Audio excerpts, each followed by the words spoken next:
Magandang hapon. Kumusta na po ang lahat? Hope everybody is fine. Okay, nandito po tayo ngayon at ako po ay mag-prepare ng gulay para sa aking alagang mga manok. So yung mga hinihi ko pong gulay sa palengke kanina, ito siya. Ginayat ko po siya na medyo maliliit, no? So, hindi ko na siya pipinuhin ng kutsilyo kasi meron ho akong ito, yung grinder. Ano ba to? Grinder? Blender? Blender pala, grinder tuloy.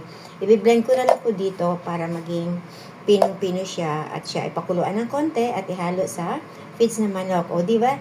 Napakasustansya ng aking, pagkain ng aking manok. O, di ba? Sosyal. Lagi may vegetable. Parang ako lang. Laging gulay. At, syempre, masustansya din yung kanyang itlog. Kaya, pag may rami na po akong naipong itlog, bili na po kayo ng native na itlog kong naipon. Konti lang naman po kasi manok ko, mga 10 ba sila? So, konti lang naman. Iniipon ko lang po siya sa ref. And then, yung may gustong bumili, mga kakilala, yan.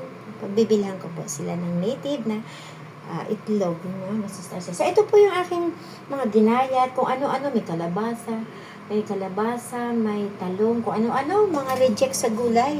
Reject na gulay sa mga nagtitinda sa palengke ng gulay. Ito pa, ang gaganda pa. Ang gaganda pa nung binigay nila sa akin kanina. Nakalagay sa plastic. Siyempre, may mga halong mga patapon na.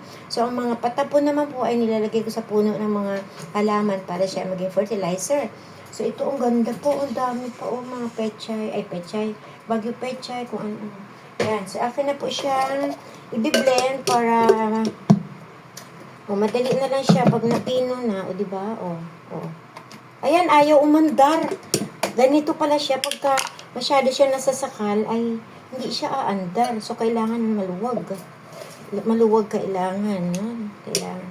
Hindi siya makakagalaw, makakaikot kapag siya ay sakal pag punong-puno at siksik yan. O, diba? Saglit lang po yan. Okay. Ayan na po siya. So, ayan na po siya. Pino na. Ayan, kita nyo, pino na siya. Ayan. So, iipunin ko yan. Magbiblan ako ulit.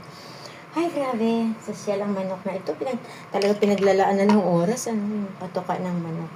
Ayan. So, instead na magpahinga, kung ano-anong pinagagagawa. Ayan. Bye-bye, everyone. Thank you for watching my Flex Flex.